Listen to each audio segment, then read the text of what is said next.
Hello and welcome back. I'm going to try to work through this problem using the whiteboard feature.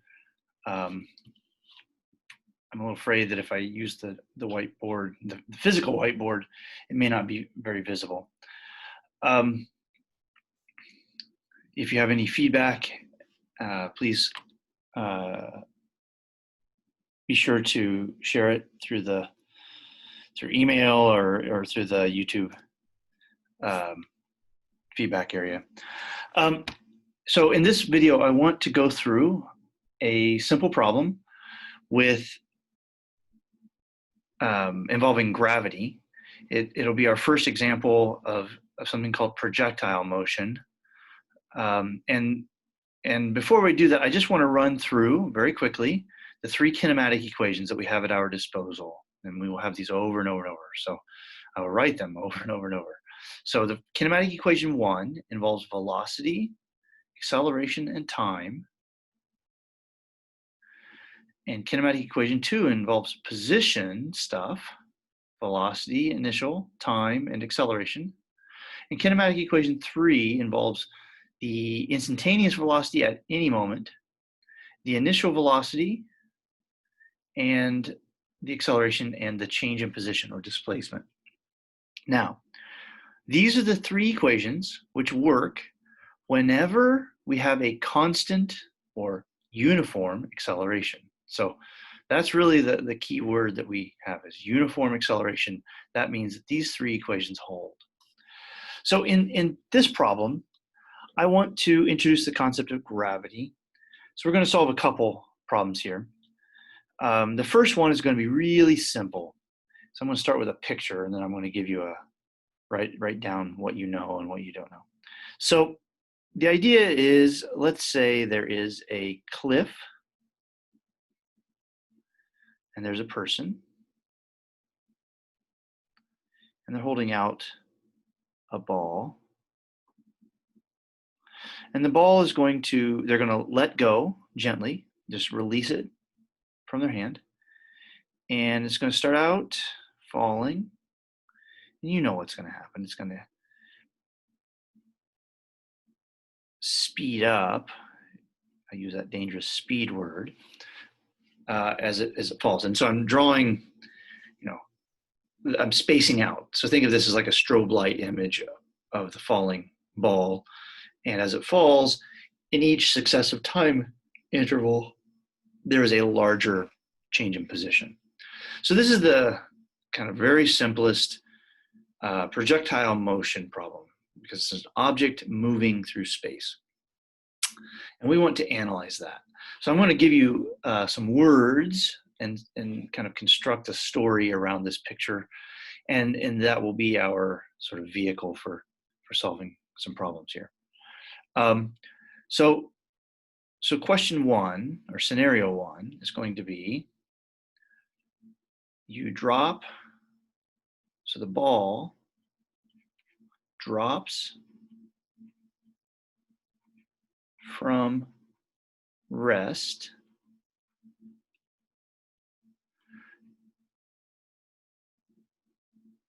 for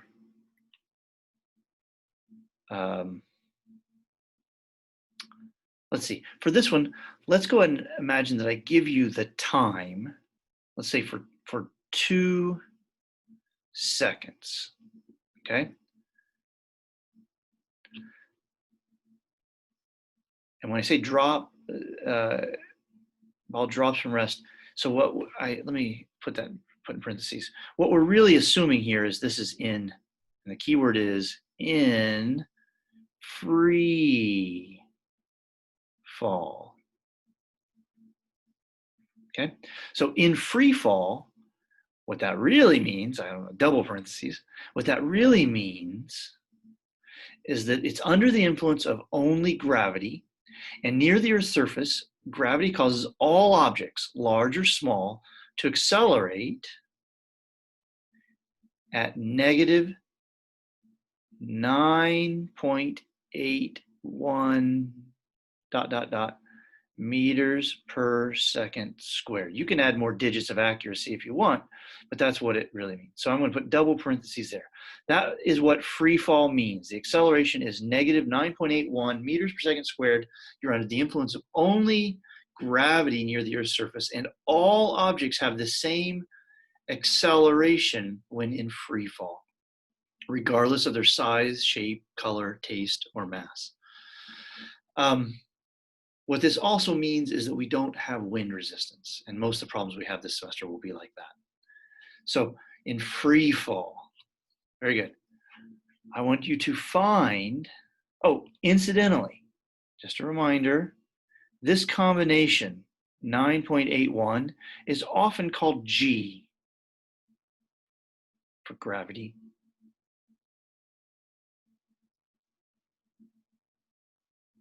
So I don't know if I did a triple parentheses, I could say that means that the acceleration equals minus G. G is positive, 9.81. The acceleration is negative, so you have to say the acceleration is minus G. Remember, G is always the positive quantity. Okay, so what do I want you to find in this question? So find. Okay, first thing, let's find the final velocity. So the velocity at time equals 2 seconds. Also, let's find the displacement. And I'm going to call that delta y because it's moving in the y direction at time equals 2 seconds. Now, the velocity problem, we've got equations that involve velocity. I don't have any equations that involve y. I don't have any equations. And that's kind of a lesson there. These equations we write down are mathematical descriptions of something physical. And that means that we shouldn't think of the equations as controlling physics. The equations really just model the world that we have around us. So what I'm really saying is, don't let the spelling of the variable confuse you in the equations. Think about the underlying concept that underpins, the physical concept that underpins the equation, and that'll guide us. So in this case, for example, when I say y, I'm talking about height or position. So that means I should be looking at an equation with position information, which I just happened to use the variable x before, but I won't let that confuse me. X refers to positions, and so those are going to be useful things. Okay, so for the first one, let's lay out our path.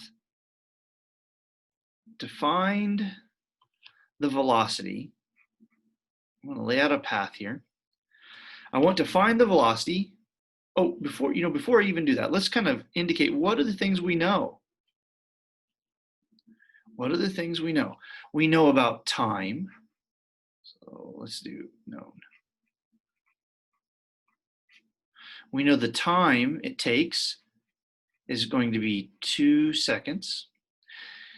We know it's moving in the vertical direction. So we know it's in free fall, which means the acceleration equals minus G, or minus 9.81 meters per second squared. And we were told that we just drop it. And what that means when we translate those words into equations in math is that we know the initial velocity. If you just drop something, you just release it, it means the initial velocity is 0 meters per second. Okay, so we know the time it takes for this motion, the acceleration, and the initial velocity. Now, we can turn all that and say, okay, if we want to find the velocity after 2 seconds, we want to know what equation will, or how can we lay out the kinematic equations to solve it? Well, okay. There's only one equation that there are two equations that involve the velocity, but for this one, I have to know the displacement, which I don't know. So that kind of zeroes me in on the first equation. I know the time, I know the acceleration, I know the initial velocity. I can use that to find the final velocity. So I'm going to use kinematic equation 1 to find the final velocity. That's my plan, so let's do it. The equation says velocity equals the initial velocity plus the acceleration times the time. I know the initial velocity is 0. I know the acceleration is minus g. And I know the time is 2 seconds. So I get that the velocity after 2 seconds is 0 plus, so I'd have minus 9.81 meters per second squared times the time, which was 2 seconds. And that equals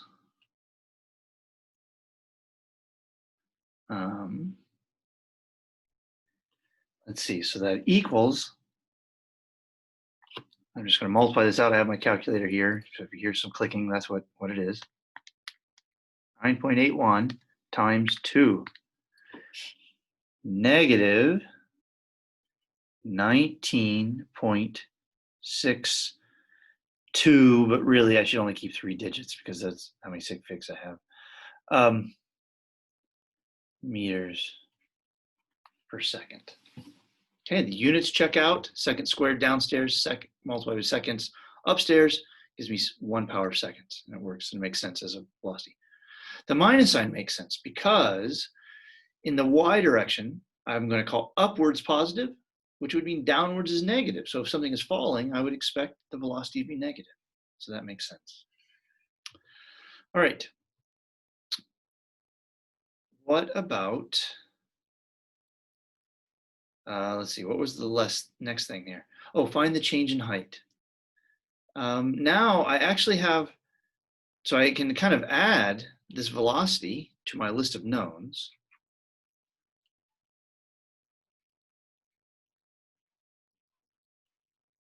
I'm going to say V2 representing the 2 seconds. Okay. Now I want to find delta y. So I could use the displacement here in the third kinematic equation, or I could use the second kinematic equation. It really doesn't matter. I'm going to use the second one. Why not? Let's just do that.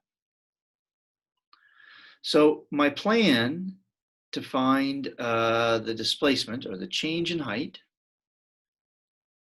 is to use kinematic equation 2 and plug in the stuff I have to get y minus y initial, which is delta y. All right, so I start by writing out the equation, y equals y initial plus v initial times t plus 1/2 at squared. And then I rearrange it to form y minus y initial, which is nothing other than delta y. That just comes from subtracting this over to the other side. And I get that it's v initial t plus 1/2 at squared. Easy. Now, before I dive into this, I just sort of visually skim it and make sure I know the things I need to know. I know the initial velocity is 0. I dropped it from rest. I know the acceleration, and I know the time. So that's all pretty easy. I'm just moving here the toolbar.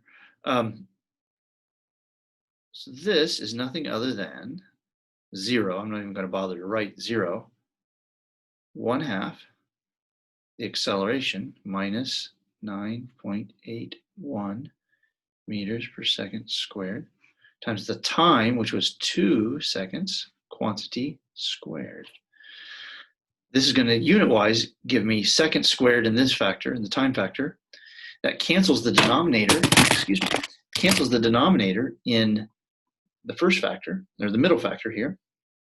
So I'm going to be left with just meters. So it all hangs together. And I'm going to find that delta y equals half of negative 9.81 times 2 squared. That actually, when you type it all in, is going to be negative 19.6 meters. What? Does that make sense? Well, it's negative. That makes sense because the object fell. So that's okay. The units come out right, but I have the same number for 19.6 and 19.6. Is there something deep? Did we learn something earth-shattering? That the velocity always equals the position change? No, that's just because I chose 2 seconds and there's a factor of half in the equation. So it just conspired this one time. But in general, there's no direct, simple connection between the velocity value and the position value. They're just different things. Okay, great. All right, let's do another question. Same basic scenario. We're going to have our person, I don't know, throwing a ball. But this time, the ball is going to start by going straight up, goes up, and then it's going to fall down and go down. Okay? So in this problem, it's going to be shared a little differently. In this problem, we're going to know the initial velocity isn't 0. The initial velocity must be positive. So I'm going to give you a number. I'm just going to go ahead and say it's 5 meters per second. Okay, it's you start by throwing it 5 meters per second up in the air. It reaches some turnaround time and then comes back down to your hand. So, okay, we also know it's in free fall. So that would mean that the acceleration equals minus g. So that's the same as negative 9.81 meters per second squared. Pretty soon I want to stop writing both of these. I'll just say minus g. And here's what I want to find. Let's call the initial height of the ball, let's call this height 0. So we're going to say this is y initial, and that equals 0. So the initial height of the ball we'll call 0.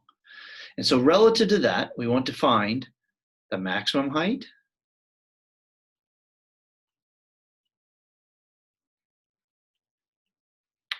we want to find the time, let's see, no, let's find the time for the ball to go up and then back to your hand. So time to, let's say, so yeah, let's say that instead of the ball falling, we catch it. So it goes up and then down and we catch it. So find the time to catch and find the velocity it has when you catch the ball. Okay, so these, that's our grocery list of things to determine. Let's lay out a plan. All right, to find the maximum height, we know the initial velocity and we know the acceleration.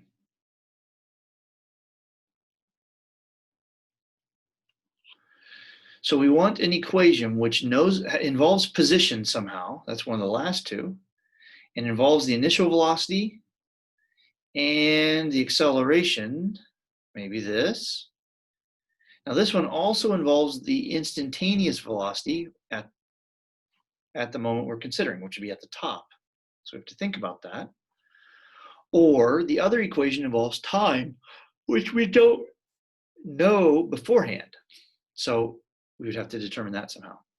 I'm going to use the third equation because when you throw something up in the air and it changes direction, when it changes direction, the velocity goes from positive to negative and it's continuous. Therefore, the velocity is actually 0 when the direction changes. So when the ball is at the top, at the maximum height, the velocity is 0. So we actually have enough information to determine or to use kinematic equation 3. So our plan is to use kinematic equation 3. And when we use that, we're going to use the velocity at the top is 0. And we're going to use the initial velocity, which is known. And we're going to use the acceleration, which is known. And we're going to use all that to find delta y. And since I said the initial height was 0, that means we can find the final height. So let's do that. The equation says the velocity at the top squared equals the velocity at the start squared plus 2 times the acceleration times delta y. The velocity at the top is 0. That's what makes it the top. If it wasn't 0, then it would still be going up and the velocity wouldn't be 0. So this is 0 squared, which is still 0, equals the velocity squared at the start. Well, I know that that's 5 meters per second. 5 meters per second squared plus 2 times the acceleration minus 9.81 meters per second squared times the change in height. I don't know that. That's what we're trying to find. That's why it's good to kind of lay out a map so you don't forget what you're doing in the middle of a problem. I know all this stuff, so I can just kind of lay it out in different colors. I'm going to move this over here, and then I'm going to divide by this stuff, and I can solve for delta y. So let's do that. So I'm going to move this over. That gives me negative 5 meters per second squared. And then I have to divide by this stuff. And that gives me negative 2 times 9.81 meters per second squared. If you're following the units here, this is a second squared because of the second power. That's going to cancel with these. And I'm going to have meters squared divided by meters. It's going to come out in meters. That's good. That all must equal delta y. Or simplifying that, that becomes negative 25 divided by, we've seen this factor before, this is this 19.61 number. And the units on that will be meters. And using my, so it's a, excuse me, it's 1 1/4 or thereabouts. But let's get the exact amount. 25 divided by 19.61 equals 1.27 meters. And that is our answer because it starts from 0, y equals 0.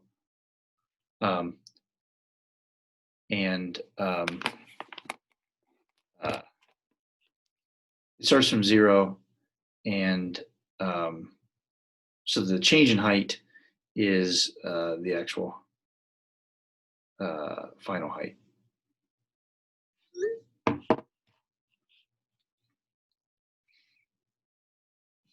Okay, so that's the first thing we wanted to find for this problem. What's the next thing on our list? We want to find, apologize, there. The velocity after 2 seconds. Okay, so let's go ahead and do that. So if we want to find the velocity after 2 seconds, then to do that, we're going to,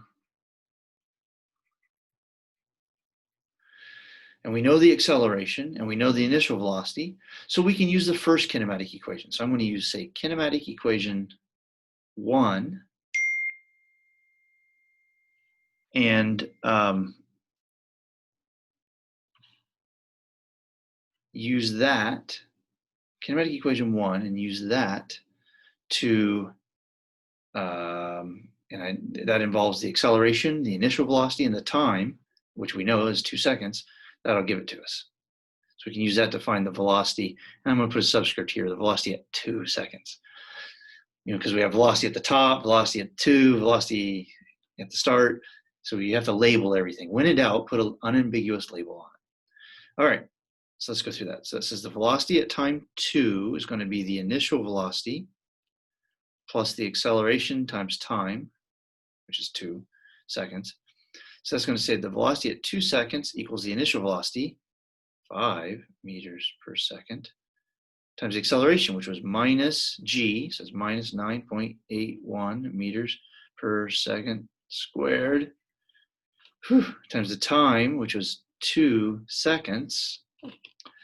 And I find that this is 5 minus 19.61 equals 14.61 to negative meters per second. And there's our answer. Very good. And let's see what else. I'm sorry. I got myself all tangled up. I went too far. I didn't want the velocity at 2 seconds. I apologize. I needed to find the velocity with which we catch the object. Strike that. Well, it's all good practice. All right, I need to find the velocity with which we catch the ball. Very good. Now, catch the ball.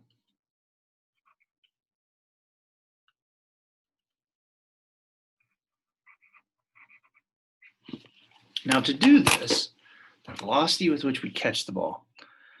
Again, we're going to have two options. Last time I used Kinematic Equation 3. This time I'm going to use Kinematic Equation 2. So I go back all the way to the start.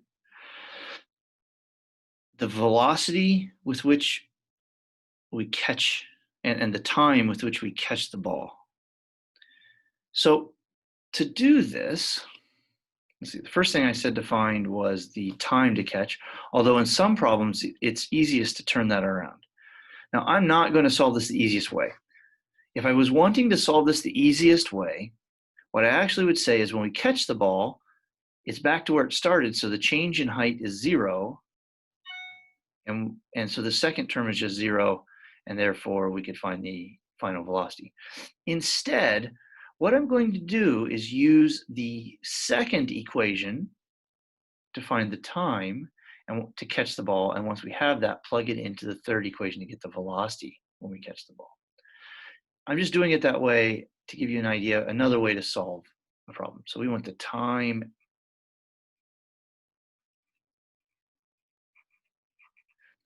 at which we catch the ball, and then the velocity with which we catch the ball, just so we use different equations and see how they can all be used.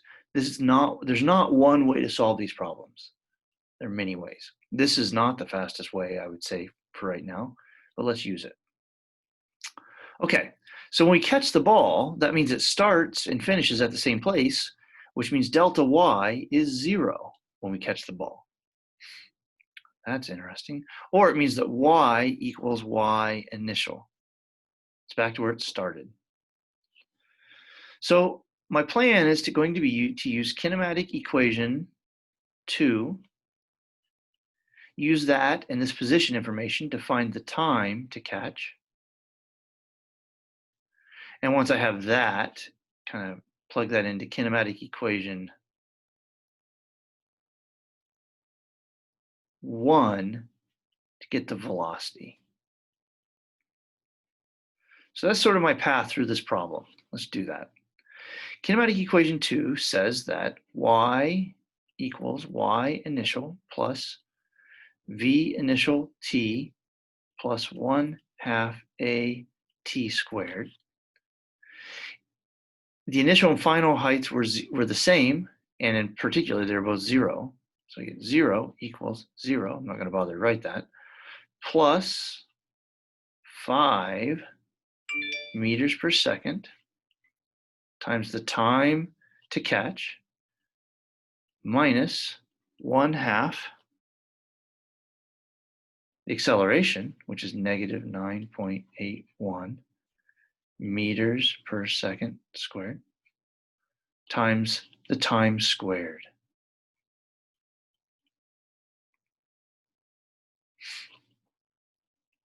Okay, so, oh boy, I've got time here and I've got time here, and here over here it's time to the first power. Here's time to the second power. Now, So you might be thinking, well, shoot, what do we do? And we actually are coming into the real reason why I chose this way to solve it. In general, when you have to use kinematic equation 2, you need to solve the quadratic equation. Now, this one is particularly easy because there's no constant term here. Y initial was 0.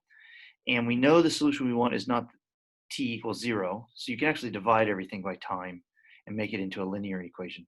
But just for fun, let's go ahead and use the quadratic equation to solve this. All right. So I said to use the quadratic equation, remember that says that 0 equals a plus b times your variable, which for us would be t, plus c times our variable squared. In our case, a is 0, b is 5, and c is 9.81, negative 9.81. Oh, I have a typo or a mistake. I have a double negative. If the acceleration is negative, this is a plus here. I apologize. Okay, so what I'm calling c is actually half times 9.81 with the minus sign. Don't forget that. So it's negative 4.905. You're going through that. And I'm not writing all the units here. And to solve this, we want to say that t equals negative b plus or minus the square root of b squared minus 4 times a times c. And all of it is divided by 2 times a. Don't forget to do the whole thing. Okay, so let's just plug in our numbers here. T equals negative b, so that'd be negative 5, plus or minus the square root of b squared, that's 25, minus 4 times a, which is 0, times c, which is negative 4.905. Okay, this term, and the reason why this is overkill, is this has a 0. So this term just drops out for us. But for other problems, it won't. That's really why I wanted to do all this with you. Oh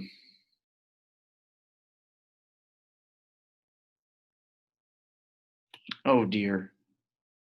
I am really losing it today. I apologize. I've got my A's and C's switched. A and C's are switched. And if the video wasn't 20 minutes, I'd start over. Oh, I'm just losing my mind.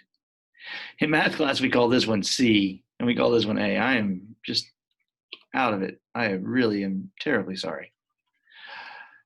It's not going to matter for the answer, for what I've written over here, but it sure does affect everything else. Otherwise, I get divided by 0 problem. I am terribly sorry. I will endeavor to be more focused. Okay, carrying on. The formula for the quadratic equation is correct, even if I can't remember, 8th grade math. Divide by 2 times a. And a is negative 4.905. Okay, so let's go through that. Notice the positive solution actually gives you 0 in the numerator. And the other solution equals, I'm just going to type all that in and get what I get. So that's going to be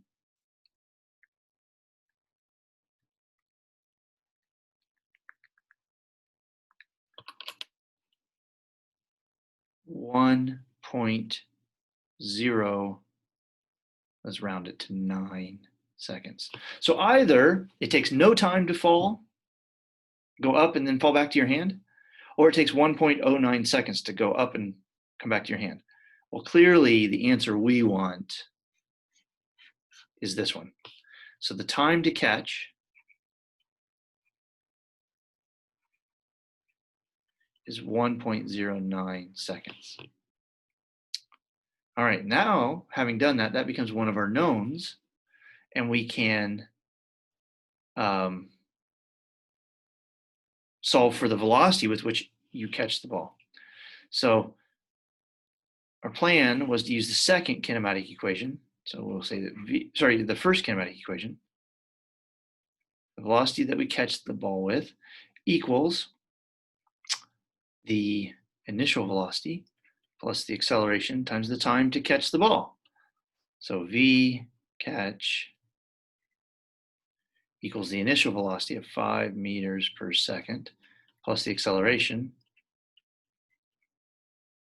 The acceleration is negative, times the time, which we just said was 1.019. Did I miswrite that? There's a 1 here. I apologize. Not a good day for me. All right. 1.019 is the number. And I just type all this in. So I get 5 plus negative 9.81 times 1.019, enter, and I find a final velocity of negative 4.996 and some other digits meters per second. Now, okay, this number is actually negative 5. The only reason it didn't come out to be negative 5 is because we rounded these other numbers to 3 or maybe 4 digits at most. And so that caused our answer to be slightly off. The answer is negative 5. And the reason it comes out, so the initial velocity was plus 5. The final velocity is negative 5. The reason that they are the same is because it started and finished at the same point. And it turns out the kind of rising phase is symmetric with the falling phase. And whenever something starts and finishes at the same height in free fall, they in fact have the same, numerically, the magnitudes of the velocity are the same at the beginning and the end. Of course, the direction changes, and that's why the velocity is negative when it lands, but it all hangs together. Okay, I apologize for the typos. I think I've caught them all before the video ended.